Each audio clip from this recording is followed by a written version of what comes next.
50, which would allow local school boards to set their school calendar and pass the Virginia House of Delegates 7129. The bipartisan bill, known as the repeal of the King's Dominion Law, would allow school districts like Fairfax County to start before Labor Day. Please state if you would be in support of a bill repealing the King's Dominion Law, and please state your views on how to get a bill passed in the 2016 General Assembly.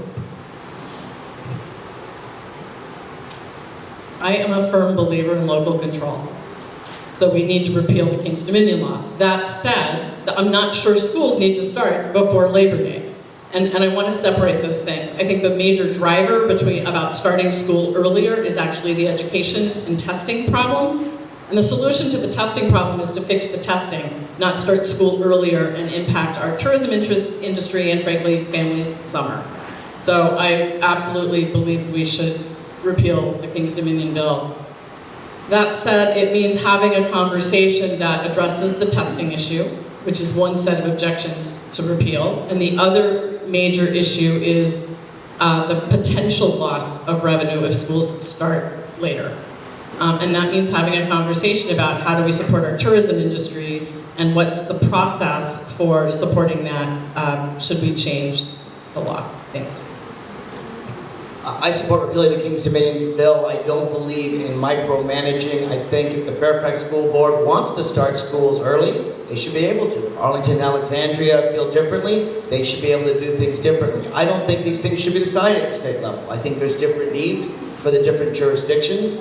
And while I agree with Julie about reforming testing, I certainly do not like, and I've talked to so many parents and so many teachers throughout the district, there is universal, almost universal, dislike for teaching to the test rather than teaching critical thinking. I'm not opposed to it going up. It's not going to be my decision because it'll be up to the school board. But I don't think Labor Day is sacred. I think if schools believe they need more time to teach, they absolutely should be encouraged to do that. I honestly wouldn't take a stand on whether it should be before or after Labor Day. Some things are for them to decide. So my daughter was in a year-round school until this year when that school went back to the traditional calendar. One of the things that we saw with the year-round school was a dramatic decline in summer learning loss from grade to grade, year after year, especially in our underprivileged families where there's not the opportunity to continue learning through the summer.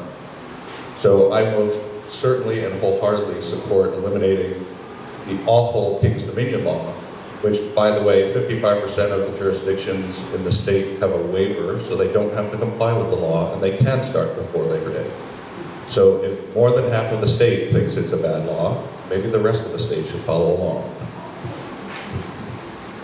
Yes, I also agree that we should repeal the King's Dominion Law. I think that local school boards should have the ability to set their school calendar. I looked at this challenge from last year a little bit, and I saw that while all the House Democrats voted to repeal it, the senators did not. So I would definitely try to find a way to reach a compromise with the Senate on this.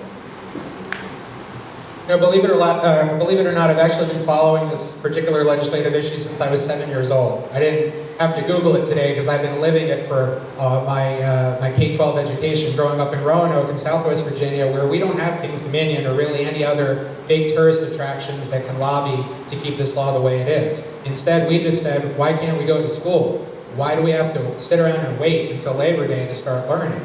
And ultimately, every decision that we make about schools should be student first, not business first. And we have to allow schools to make the decisions that are in the best interest of their students. As Larry alluded to, many schools have already found a way around this law.